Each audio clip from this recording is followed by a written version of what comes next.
नमस्कार मित्रों, मैं मोहित कक्षा 10वीं का छात्र आपके सामने नेताजी का चश्मा जो कि स्वयं प्रकाश लेखक जी द्वारा लिखा गया है उसकी एक ब्रीफ में समरी लेके आया हूँ। तो चलिए स्टार्ट करते हैं। हालदार साहब को हर 15वें दिन कंपनी के एक काम से छोटे से कस्बे से गुजरना पड़ता था। उस कस्बे में एक लड़कों का स्कूल, एक लड़कियों का स्कूल, एक सीमेंट का कारखाना, 2 ओपन सिनेमा घर तथा एक नगर पालिका भी थी। नगर पालिका थी तो कुछ न कुछ करती हुई रहती थी। कभी सड़कें पक्की करवाने का काम करती, तो कभी शौचालय बनवाने का काम करती, तो कभी कभी कवि सम्मेलन भी करवा दिया करती थी।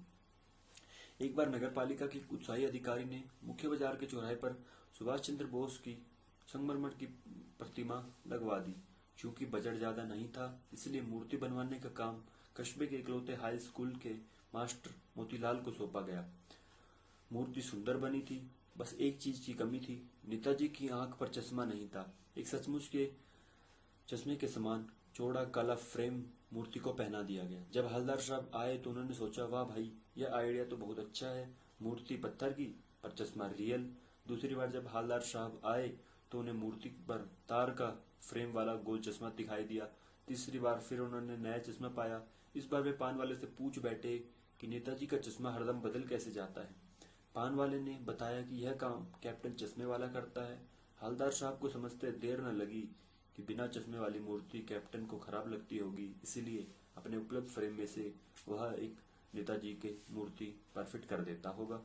जब कोई ग्राहक वैसे ही फ्रेम की मांग करता जैसा मूर्ति पर लगा है, तो वह उसे मूर्ति से उतार कर ग्राहक को दे देता होगा और मूर्ति पर नया फ्रेम लगा देता। चूंकि मूर्ति बनाने वाला मास्टर चश्मा बनाना भूल गया, हवलदार साहब ने पान वाले से जानना चाहा कि कैप्टन नेताजी का साथी है या आजाद हिंद फौज का कोई भूतपूर्व सिपाही। पान वाला बोला कि वह लंगड़ा क्या फौज में जाएगा। उसने उसकी बेइज्जती की और कहा कि वह पागल है, इसलिए ऐसा करता है। हवलदार साहब को एक देशभक्त का मजाक बनते देखना अच्छा न लगा। कैप्टन को देखकर उन्हें आश्चर्य हुआ, क्योंकि वह एक बूढ़ा मरियल लंगड़ा सा आदमी था जिसके सिर पर गांधी टोपी तथा चश्मा था। उसके हाथ में एक छोटी सी संदूकची, दूसरे में एक बाउंस में टंगे टेढ़े चश्मे थे। वह उसका वास्तविक नाम जानना चाहते थे, परंतु पानवाले ने इससे ज्यादा बताने से मना कर दिया। 2 साल के भीतर हवलदार साहब ने नेताजी की मूर्ति पर कई चश्मे लगते हुए देखे। एक बार जब हवलदार साहब कस्बे से गुजरे तो मूर्ति पर कोई चश्मा नहीं दिखा। तो वह उन्होंने पान वाले से पूछा कि हे भाई, अब क्या हुआ, मूर्ति पर कोई चश्मा क्यों नहीं है। पूछने पर पता चला कि कैप्टन मर गया। उन्हें बहुत ज्यादा दुख हुआ। 15वें दिन बाद कस्बे से दोबारा गुजरना था तो सोचा कि अब वहां नहीं रुकेंगे, पान भी नहीं खाएंगे, मूर्ति की ओर देखेंगे भी नहीं और ड्राइवर को वहां गाड़ी न रोकने का आदेश दिया। परंतु आदत से मजबूर हवलदार साहब की नजर चौराहे पर आते ही आंखें मूर्ति की ओर उड़ गई। वे जीप से उतरे और मूर्ति के सामने जाकर खड़े हो गए। मूर्ति की आंखों पर सरकंडे से बना वह छोटा सा चश्मा था जैसा बच्चे बना लेते हैं। यह देखकर हवलदार साहब की आंखें नर्म हो गई और उन्होंने उस मूर्ति को सैल्यूट किया। तो चलिए अब मैं आपको कहानी के उद्देश्य के ऊपर लेके चलता हूँ कि लेखक इस कहानी से हमें क्या समझाना चाहते हैं।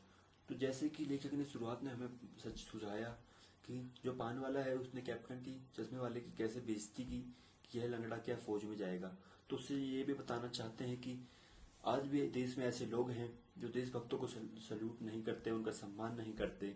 और जब लास्ट में कहानी समाप्त हुई तब उन्होंने हमें ये भी बताया कि आज की आने वाली पीढ़ी जो है उनमें देशभक्ति कूट कूट कर भरी पड़ी है।